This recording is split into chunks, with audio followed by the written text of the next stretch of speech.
Good. Good. All right, guys, what is up? Welcome to Q&A number 8 of your questions answered. I can't believe we're already to number 8.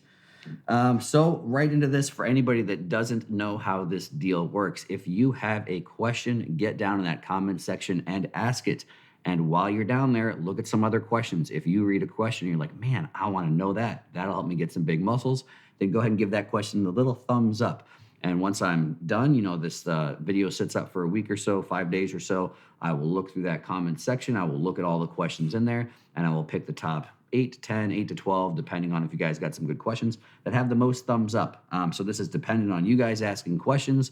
Ask something you think is a good question and getting down there and figuring out, hey, which questions seem to have the most interest, and those are the ones I will answer. So get down in there once you learn about some stuff that I'm hopefully going to teach you at this point in time. So first question, getting right into it. Now, again, I'm answering this because it had a lot of thumbs up and a lot of people are interested. Full disclosure, or I don't know if there's disclosures necessary, or a little asterisk before I answer this, is I'm not 100% sure I really understand the question, but I'm going to say what I think it's asking and then give my best answer, and then you guys can figure it out. And if I miss it, get back down in there and ask me the parts that I missed.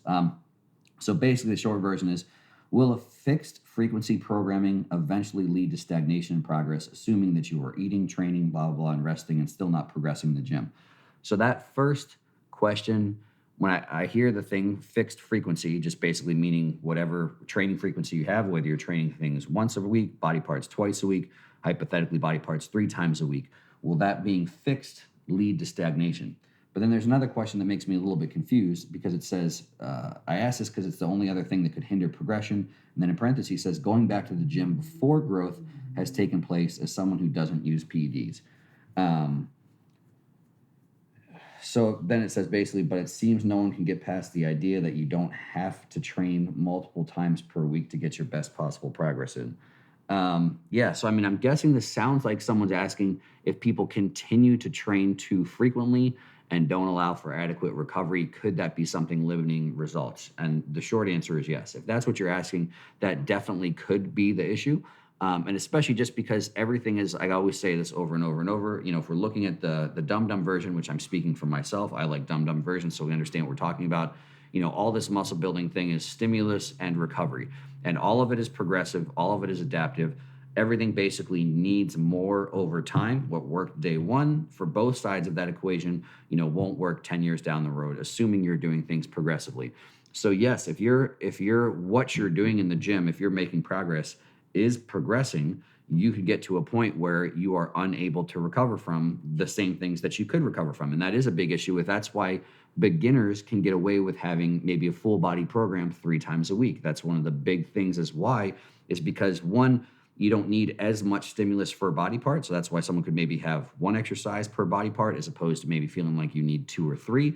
And arguably the amount of volume as well too. You could have the amount of volume that goes per that 1 body part as opposed to maybe needing more. Even looking over the course of an entire split, maybe you don't need nearly as much overall volume. So it just allows people to do less and still make progression. But over time, you're going to basically need more and more and more. And that could come in more exercises, more volume.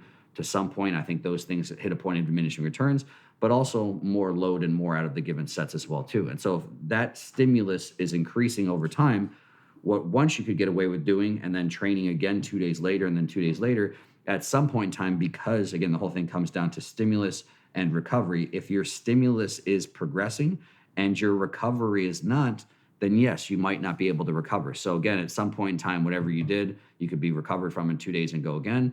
But if you keep that same frequency for extended periods of time and that stimulus keeps going, then yes, you might go back to the gym before you're fully recovered and in turn impair progress. So I think that's the question. But again, I would say, yeah, so if that's really what the question is, yes, that could lead to that. At some point in time, though, I don't think you need to continually have more and more frequency or longer periods of time before repeated bouts. I think that will eventually hit a point where, there's other recovery variables as well too. Like, meaning, I don't think there's some point in time where, okay, right when you start, you can get away with training the same body part 2 days later. And then, when you get to intermediate, you need 3 days. And then when you get to advanced, you get 4 days. And then, when you get from, 10 years down the road, you need 5 days. 20 years down the road, you need 6 days. Obviously, there's some point where because your stimulus, everything moves to the point of diminishing returns. That's another big principle. You'll kind of find your sweet spot where once you're advanced, you can kind of stay there. So it might be you can get away with training everything every 4 days, and that will never really move past that point because, again, you're only increasing what actually you're capable of producing from a stimulus standpoint. Very, very small percentages, not needing an entire extra day of recovery. And also the consideration that there's other recovery variables that can progress along that period of time too, just meaning better sleep, better food, better nutrition, whatever. So hopefully that answered the question. But if I missed something, then get back down in the comment section and let me know that I missed something. Moving on to the next question. This was a good one. So I should say that I'm answering the questions that I think they were all good. I'm going to answer them if I think they're good or not good, but I think this was a good one as well too, because basically this just goes to show that some people look at things as and not taking them for quite what it is. And so this is good because I like your guys' perspective and not mine, where someone's basically saying if I'm a beginner, when should a beginner and intermediate start using top set, back off set rather than straight sets? And I think that's a good question because somehow that makes it seem like the top set, back off set is an advanced technique. And I don't really think it is. And I don't think there's ever a time where you really have to go from a top set, back off set. Anyone has to do that. So an advanced person could use straight sets constantly. I think the thing that you have to have happen at some point in time, even from the beginning, you have to train close to failure, right? So whether you're doing 3 straight sets at the exact same weight, those sets have to be relatively close to failure if you actually want to have adequate stimulus to grow. Nowhere does it say that you have to do a top set or back off set basically to meet that qualification of training close to failure. Now, again, I like the top set, back off set method for a bunch of reasons. One, I think it makes it less confusing of what weight you're supposed to use. Because if somebody just looks at on paper, hey, I'm supposed to do 3 sets of 10, and especially back in the day when you were reading bodybuilding stuff, like when I was 15, and you're like, oh, what do bodybuilders do? And you'd read 3 sets of 10, 4 sets of 10, 5 sets of 10, or whatever someone did. And then you'd go in the gym and you'd be like, what the hell am I supposed to do? Like, how do I do 5 sets of 10 of something? And you'd have some people telling you all different things depending on how they were training. There was no clarity back in the day about proximity to failure. That wasn't even a variable. No one even talked about that till probably, 5 years ago or something. So you were just left to be like, how the hell do I navigate these sets? And if anyone was actually logbooking stuff and tracking stuff and trying to make progress, you'd get confused. You'd say, basically, you'd go through the same thing that everyone would figure out. You'd realize if you were actually training relatively close to failure, you couldn't do 5 sets of 10 with the same weight the whole time. It'd be impossible. You'd have so much fatigue kick in that be like, okay, well, then I basically just have to drop weight. In which case, by the purest definition, you were already starting to use top sets, back off sets, just out of necessity to maintain the rep range. You'd be backing off in weight just to hit the safe rep range. So some people would basically just kind of stumble upon, hey, look at me, I'm doing back off sets before there was a name for top sets, back off sets. Or you'd go the other route. People would say, okay, well, I'm going to do this pyramid up thing because I know that exists, that you're kind of supposed to pyramid up. So you do a set of 10. You first set of 10 with a weight that was really submaximal, then another one that was submaximal. You do all these submaximal sets, and then you just know, okay, my last set, I'm going to go my heaviest. And then you'd figure out, am I supposed to do that? And then at some point in time, I think a lot of people, myself included, will be like, well, what the hell's the point of all those sets? They're not really warm-ups.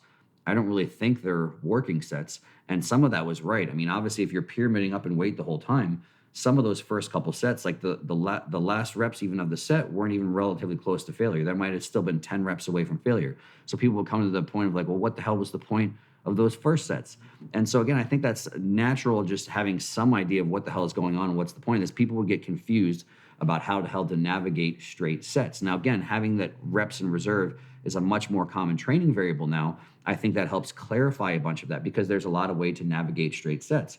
And again, I don't think there's a right and wrong way. I like the top set, back off set because you know ahead of time, I'm doing a heavier weight here and I'm doing a lighter weight here. The other reason I like back off sets is for semantic reasons.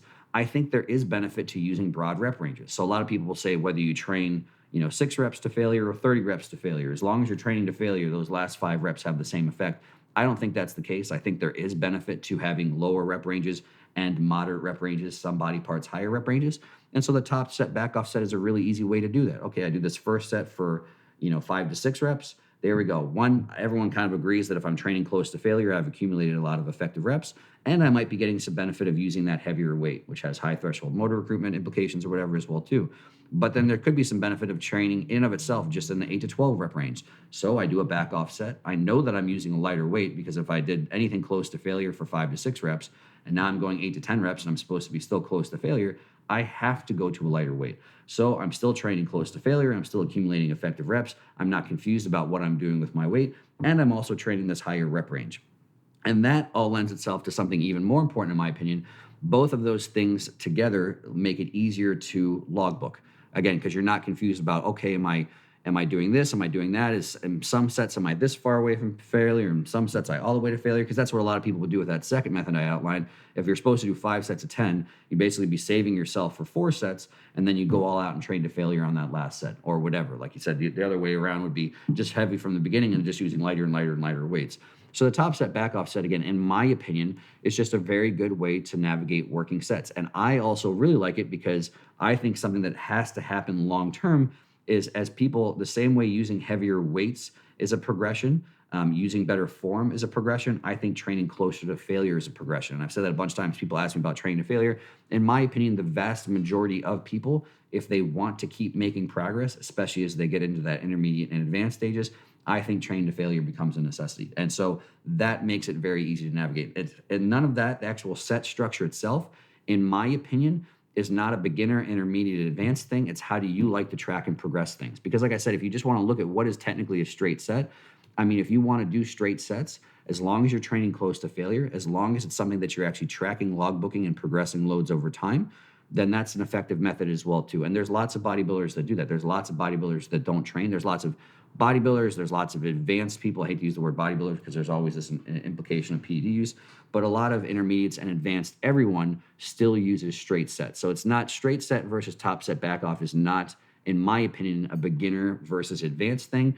It's just about finding the set structure that allows you to do the things everyone kind of agrees upon is important for hypertrophy, train close proximity to failure, and that you can easily document progressive overload, because that's the biggest thing, again, that has to happen long term to know if a program is actually being effective is there some form of documentable progressive overload? Good question. This is a follow-up to someone, the same person asked the question last time if I would ever make a program. Basically, they want me to make a program that is a bad human program, but bad meaning good. So maybe like a badass human program is what this person's implying. And honestly, this is a funny thing because this person asked this question last time, and this is something I've thought about a whole lot, about just designing a program, not for the average person, because the average person just wants to not, the average person, I'm in the US, so the average person in the US is overweight, right? So the average person in the US is overweight and probably on at least 1 or 2 medications. So the average person is happy to not be on medications and not be overweight. So I'm not saying this program wouldn't be for an average person. This program would be for an intermediate or advanced crowd of someone that just wants to be, I guess, a badass human, defined as someone that is looks maybe like a bodybuilder, is as strong as they're capable of being, and at the same time is able to do things that the average person would define as functional, meaning maybe jump, run, and be mildly to moderately athletic. And so this is honestly a very, very interesting topic for me. Because a lot of people blend those things together, in my opinion, in a shit way. There are a lot of people that do programming like this. Maybe, I don't know. There's probably some people that actually have some good programming like this, but not a whole lot. And the biggest mistake that everybody, I think, makes is they just blend stuff all together. It's like, okay, well, do you want to be strong? Do the things on paper that are best to be strong. Or do you want to be big? Do the things that are best on paper to be big. And those two aren't as far apart as you want. Do you want to be athletic and functional? That shouldn't be combined with the strength thing or being big thing, because it just makes you worse at both. Those should be incorporated in programming somehow completely separate in and of itself, meaning I want a program that has the best things for making me strong, that has some things that make me big, and then I want set aside time where I'm practicing maybe running and jumping and things like that. And the funny thing, the reason this program is kind of important to me is I started with athletics. I feel like I'm naturally fairly athletic. But that being said, if you actually don't do things that I would define as a sport or a skill, if you don't run, if you don't jump, you do lose some of that. I don't actually lose necessarily the physical muscularity, the amount of muscle or the amount of strength needed to, but there is some sort of a skill set along with that. There is some sort of body preparation that goes along with my body when I run and jump now has to be acclimated to that in different ways than it was 70 pounds ago. And so some of it is, I think there could be a place for actually having some structured, would be some standardized things, running, jumping, sprinting, those types of things, but in a way that is completely separate. With as soon as you start to try and do it, well, I'm gonna rotate and I'm gonna jump and I'm gonna do these running type motions while I'm holding onto a dumbbell or a cable because that's functional. That's when it turns to a mess of shit. If you load a motion that's a purely athletic based program motion, it basically makes you worse at that motion. And then if you're trying to put on muscle or get stronger by doing this athletic type thing, holding this dumbbell, it makes you shittier at getting bigger or stronger. So the short answer is yes. This is a very interesting thing to me, and it would be a very cool project for me to try and put together something that I think would be kind of this balance of multiple goals at the same time without making any individual goals shitty. So yes, just as a pure passion project, I would make this as if just for my program personally. What would I use entirely so I can do those things? Because honestly, it's a separate conversation. But that's the thing that gets lost, even in the strength and conditioning world, and even in the hypertrophy world, is some people do actually want to be able to move just to be valuable human beings. Or it's, again, I'm trying to remember who says it. Is it? I don't want to misquote. Is it Jim Windler talks about, or maybe it's Mark Ripito has stuff basically where he says basically the stronger human is harder to kill. Basically, they have really cool sayings about just basically being a valuable functioning human, just being strong. I hate to say the word functional, being athletic. I think I do kind of agree with the notion that people should be able to run, jump, sprint just because shit happens in life. Why would you not want to be able to do the things so you can actually be maybe arguably safe and arguably functional? And some of it's just for me, like I like to be able to the fact that I can still run and play and do stuff with my kids. So I incorporate some of this stuff myself already. It's normally I keep it separate from my training a little bit. But yeah, I think that would be a really, really cool. And this person said they'd pay anything for it. So even if I make it and can just cover the cost of my time making it just by this one person buying it, then fine, maybe I'll do the program. So yes, I think that would actually be a very, very cool program. And it actually got me thinking as well too, because for some things that I would want to incorporate, I could actually get some people that are smarter than me involved in the program as well too. For just teaching basic stuff of like, you want to be very good at jumping or you want to be very good at sprinting. Those are separate skills. And honestly, just for the average person to improve those skills. Most people because when I was playing sports growing up, I mean, my parents didn't have any money, so I didn't have skill coaches or any of that shit. It was just like, go play the sport. And even when I played some sports at a higher level, I just had coaches just ran us into the ground with conditioning. The first time I got exposed, I think I was paying for them on my own through different certifications, learning how to properly do a box jump or some even basic mechanics of sprinting and stuff. I found it fascinating.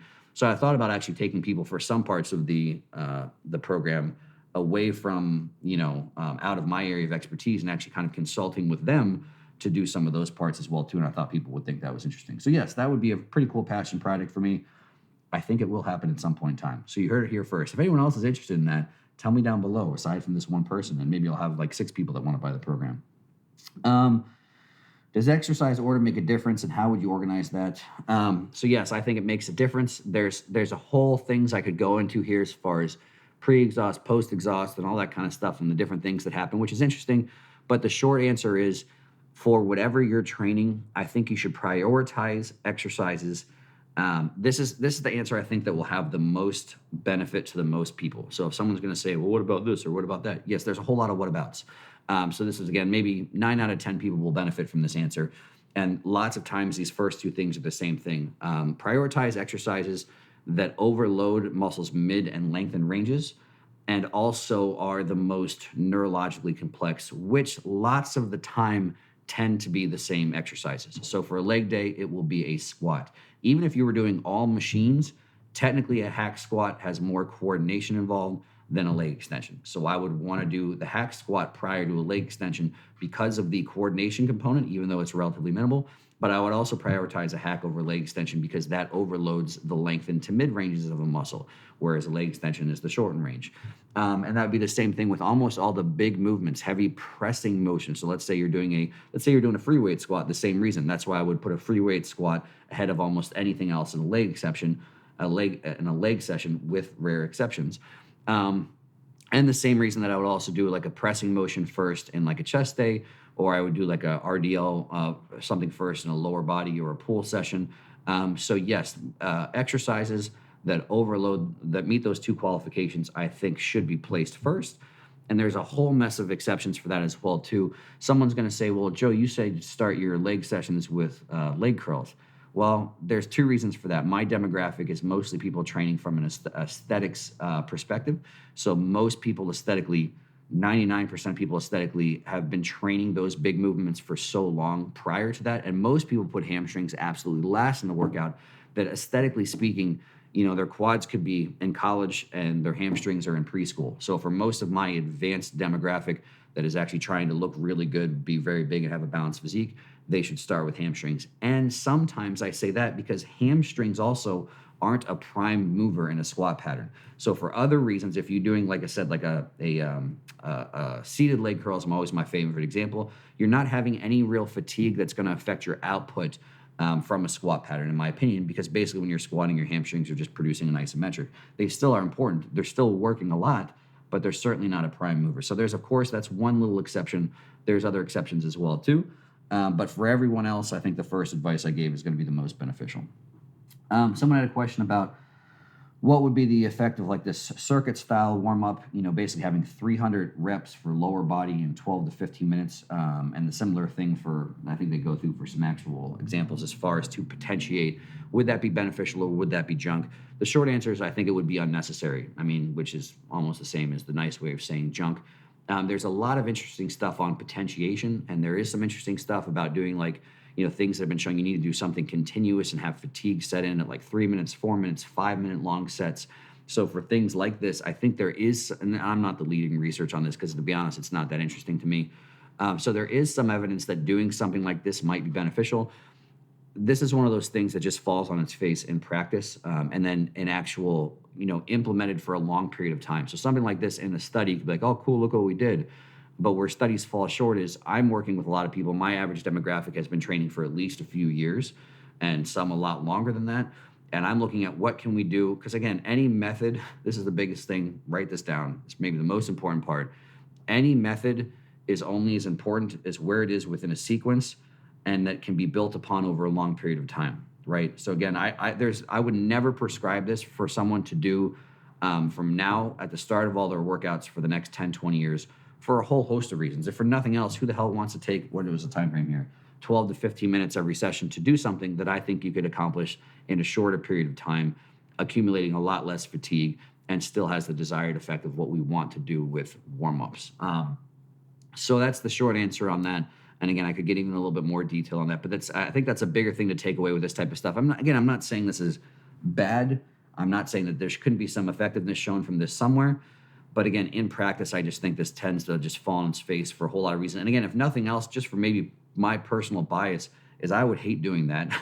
And if I would hate doing that, I would hate to tell other people to do it. And again, especially to do it every single time before you train. And again, and the reality too is knowing what we're trying to do with warm-ups, I just can't think of any reason that I would really then, again, not just say, is this bad? I don't know if it's bad, good, might have some benefit, but should anyone replicate this for the next, several decades of their training? No, I don't see any merit for it.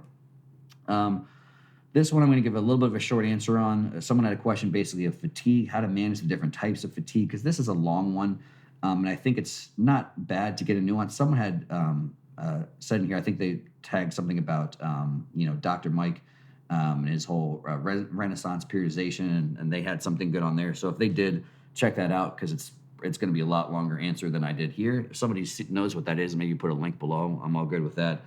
Because again, I think it's interesting to look at all the different things. The short answer for this, most of this stuff is just the bigger, boring stuff that people don't want to do. Where again, if you're managing your sleep, legit managing your sleep, you're legit managing your food, you're legit doing the best that you can to manage life stress, that should be a big thing to help with some of the systemic stuff. All the other things are almost like individual topics where I wouldn't be doing any of them any justice to try and answer in a short period of time. So again, if it's like, because then it says, what about sleep fatigue? What about diet deficit fatigue? Well, it's like some of these things, the short answer for diet deficit fatigue is yes, you shouldn't diet for too long. Take diet breaks. However you want to do that, from a structured surplus to some, periods of high days or cheats or cyclical, whatever. All those things, it's a long topic, but I think, yes, you need those diet to address some of these things. Caloric deficit fatigue, take diet breaks. There's a whole bunch of different ways to do that. Systemic fatigue, do those big non-sexy things. Don't be afraid to be a little bit auto-regulated as well too with off days, because again, like I said, be good with all those big things, but because people have lives, and when I say things like a blanket, like do the best to manage stress. Someone's watching this right now and be like, "Fuck you, Joe." It's like, oh, that's so nice that the YouTube guy said to manage stress. And there's nothing like kids and work and horrible things happening in the world, because everyone's got to get swole. So I realize that because that, all those things are a lot more complex than just the blanket sentence that I just said, then that's where auto regulation comes in as well too. Take more off days. Don't be afraid to lower your volume for periods of time, and stuff like that. And that can help deal with some of that systemic stuff long term as well too. Um, and then from there too is like some of it is the short term fatigue. That's fatigue that we talk about within a session. It's just having good structured sessions. Some people like to just go in and just kind of go by feel and just whack away. They feel great and they go ape shit, and then the next day they wonder why they don't feel good and they just have a kind of a shitty session. If you're not kind of going in by feel, which is not a bad thing for people to do, but if you're really meticulous about your results, your sessions shouldn't vary session to session. There shouldn't be a whole lot of just big difference. When some people, again, they just kind of go with the feel that day. They smash when they feel great, regardless of, because there's nothing on paper, and they could set themselves up for issues the next bunch of sessions. They could set themselves up for issues towards the end of a session. So stuff like that as well too. Managing fatigue within a session, managing fatigue long-term from a session also comes down to just good structured programming. And again, adhering to that, if that's your main goal from training. Now, again, I always joke, I put this big asterisk. If the main reason you train is to prevent murder, then by all means, go into the gym and just go ape shit, get all that aggression out, and don't murder people, because I don't want to be on your murder list. Next question. Let me see what this. Oh, so I had this, I think I see where the person's coming. It says, does more volume, more sets, and reps equal more wear and tear on the joints, ligaments, and tendon? I ask because some say more volume strengthens the ligaments and tendons. I'm confused. What's right? What's wrong? I want to stay healthy. That's a good question. And yeah, so overall, there's this whole spectrum of things. So there's some things where I think, so again, ligaments and tendons are a little bit separate from, not a little bit, they're different things. Well, some people argue some of that as well too, but let's just say they're different things than cartilage. So some of the things I say, to a certain degree, I'm speaking directly to cartilage. And some of these things I'm speaking to, again, not the average person. I'm speaking more to the advanced crowd as well too. And so there's this whole scope in here. So the average person, again, if I go back to my average American, I'm American, live in America, and our average person is probably not something that most people would want to model their physical selves after. Yes, the average person, any type of training is going to create more benefits for their tendons and ligaments. Most people in the US and in lots of places in the world as well too, when they have orthopedic issues, most people, it's orthopedic issues of deterioration and lack of use. So it's people who are just sedentary, and their sedentary things that they do over the course of their life not just affect them orthopedically, affect them, their blood work and all sorts of stuff, and they accumulate a bunch of problems where if they just moved more, if they just did anything consistently, ideally with some sort of structure, they would be better off blood work, everything, and they would be better off orthopedically as well too. So yes, they would gain benefits of because as muscles get bigger, again, especially for normal population, there's the little exceptions of PED use can have it happen maybe in a disproportionate way. But as muscles get bigger, tendons get stronger, and that does happen for ligaments as well too. So for that tissue, for the most part, training is a good thing. Now, the exceptions to even ligaments and tendons, and then the exceptions when we look at cartilage, is what arguably, perceivably poor form can do to tendons and ligaments. So poor form, and again, this is even myself included, is not always as easily defined. It's educated guesses. It's when I say people shouldn't do, barbell curls. If your arms flare out like this, and this is how your arms naturally want to move, they go in this kind of arcing motion, wide, close, jamming them into a bar that makes them stay the same distance apart where things don't want to go. I can make a strong argument for that. Seems like that wouldn't be orthopedically great. That's still technically a hypothesis. That's still technically just, there's a lot of evidence pointing towards that's not a good exercise. So without saying that definitively, factually, because again, there's even so much discrepancy person to person and how they are orthopedically, how their joints are and all that kind of stuff. But there is some of that where if you're doing things with poor form or poor exercise selection, that's theoretically, or, there's a lot of evidence to that's putting tissue through a joint, through a ligament, through a tendon in a way that's not optimal or ideal, and then done with the bodybuilder thing. So something that, hey, this isn't ideal. Your body is resilient. People always say, oh, does it really make a difference if I do a barbell curl? The average person, probably not. I'm not saying barbell curls are bad. And honestly, for even most beginner to even intermediate-ish, the casual lifter will probably not experience any real orthopedic issues from a less than optimal movement if they're just kind of doing the normal person thing. Like I joke, my dad has been lifting weights 2 or 3 times a week, probably the same exercises he's been doing since like 1971 or something, in the same order, the same sequence, and he does them relatively casually. He's in his 60s now, and he's probably lifting the same weights that he was lifting in his 20s or 30s as well too. Not really going ape shit, not going to failure, not a whole lot of intensifiers, just kind of maintaining. And again, even if things are less than optimal, for a normal person, it's probably going to put him a lot better off. So yeah, your body is resilient, but I'm the hypertrophy coach. We're here because if you understand what the word hypertrophy means, then you're obviously more of a muscle building nerd than most people. So the name that I've chosen for myself indicates that I'm looking for nerds, that we can sound pretentious and say, oh, hypertrophy instead of muscle building, so we can sound smart and put on our smart hats and judge people that don't have smart hats. But anyway, so if you're the more advanced crowd, when things don't fit, less than optimal exercise selection, less than perfect form, and you do the bodybuilder things, I'm going to do X amount of bajillion sets. I'm going to logbook them. I'm going to progress them. I'm going to drop set them. I'm going to force rep them. I'm going to post them on Instagram. And, I got to have stuff that looks good. Then that can start to lead to ligament and tendon issues potentially. And then the cartilage thing is basically, that's where I think almost any volume, enough repetition of things for certain cartilaginous parts, articulations in your body, can cause orthopedic issues. We're not designed for crazy high repetition. I don't think of a lot of stuff personally. That's my belief. And so again, even with good exercise selection, I do think maybe that we're technically not designed for something. Are we designed to have as massive of quads as we can possibly have? Fuck, I mean, that's an interesting conversation. The short answer for me is I think no. And as a result of that, we're just wearing cartilage faster than maybe we were designed to have happen. And once you run out of cartilage, you run out of cartilage. I use the same example for running. Everybody likes to think that running's good for you, right? And with the same example I gave, yes, running is good for you compared to the average American lifestyle. Is running good for you? I like to run marathons, and I run lots of marathons, and I log, 100 miles a week running. In my opinion, that's in my opinion, that's orthopedically bad for you. Probably orthopedically really bad for you. Some would argue that it's bad for you for other things, systemically, just creating that much inflammation, that much acidity, that much a whole bunch of stool stuff. Anything to the extreme of something that can be good can be made not good. That's the devil's in the dose thing.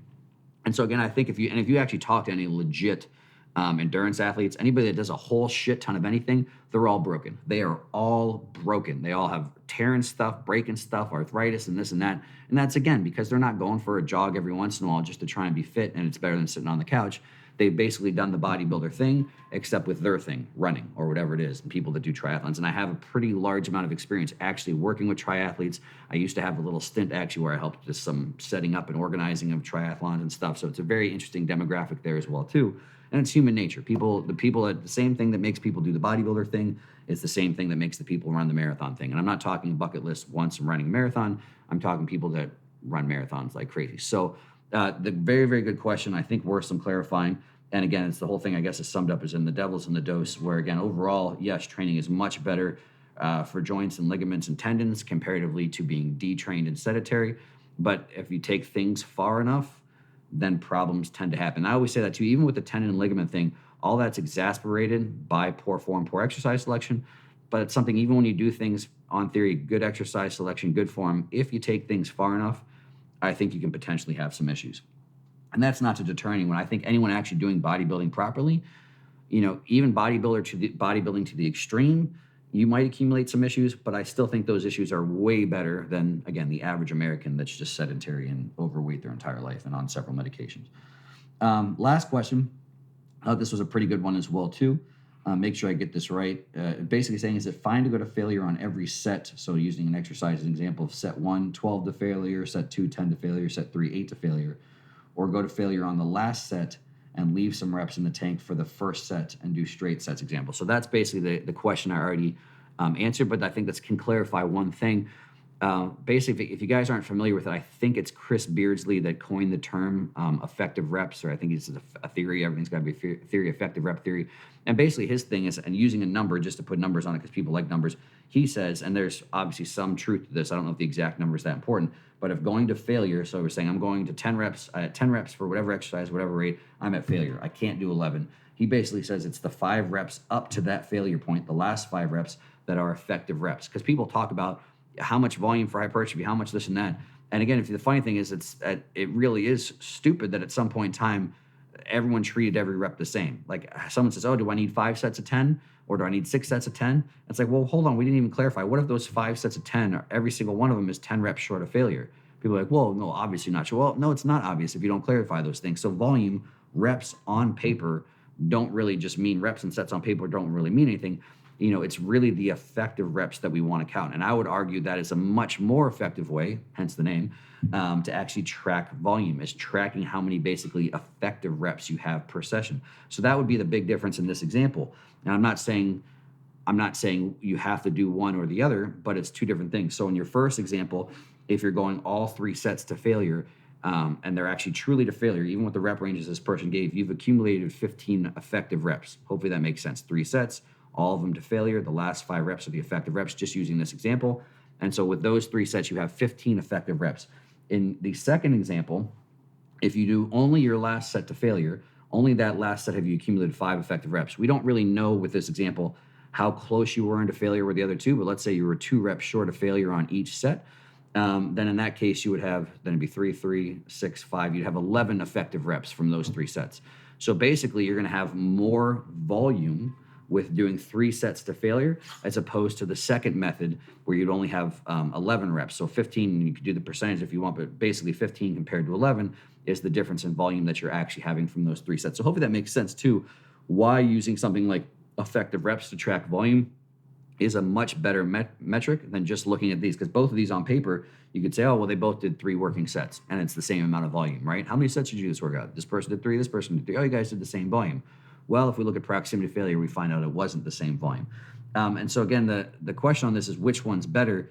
I don't know. It comes down to the volume question as well, too. So the thing you could make the argument for on this is basically just it comes back to the first thing I said in this video, where there's this whole stimulus and recovery thing. 15 is more than 11. So 15 is more stimulus than 11. So I really think this could come down to, again, an individual. It could come down to an experience level, where it's, again, someone would say, oh, well, that second method might be better for beginner or intermediate. Yeah, I mean, the reason I wouldn't say one's better than the other 2, even from a beginner to intermediate, because there's a whole bunch of different ways to accumulate 11 reps as opposed to 15 reps. Or what if someone they want to accumulate 10 reps compared to 15 reps, effective reps? That's another argument. Well, I could just do 2 working sets to failure as opposed to 3 working sets to failure. So I don't think one's better than the other. It just comes down to, who or what or when do you need more effective volume, and just realize that those 2 different methods are going to produce different amounts of effective volume. And then the other argument as well, too, is then there's fatigue associated with that. So it's like you might use a similar amount of fatigue looking at just like the total reps, that you actually accumulate, even the ones that are well short of failure, to accumulate less effective reps. So that's a consideration as well, too. When you use examples like this, I think sometimes some people might be able to figure out, if my goal is X amount of stimulus, that's personally a lot of time why I prefer training closer to failure, if not to failure, for almost everyone in that intermediate to advanced category, just because it can be a very effective way to accumulate effective volume without as much actual fatigue involved, getting there. So that is it. That is your questions. Volume 8 in the books. Some good questions this time, guys. Hopefully you found some answers beneficial. And now, as someone coined it in my comments before, now I plea for your likes and your subscriptions. Please do the YouTube thing. Like, subscribe, tell some friends. The funny thing about that is, I don't care if you guys like or follow or subscribe. I would appreciate it. That's kind of the goal of this, right? To help some more people. But people just sit there and they watch stuff. And I'm the same as everything else. When I watch another video of someone else doing stuff, I think it's a joke. Even when I'm Terrence is my training partner. We've known each other for several years. And we're in here talking about something at some point in time. And I can't remember if it was I wasn't subscribed to his YouTube channel or he wasn't subscribed to mine. And we found that out. That's funny. Shouldn't we both be subscribed to each other's channels if that's the whole point of what we're doing here is to help more people? And here we aren't even subscribing ourselves. So I need someone to tell me to subscribe for me to go ahead and subscribe, because otherwise I'll just sit there and passively watch things and not be like, oh yeah, maybe I should do this thing that someone's supposed to do.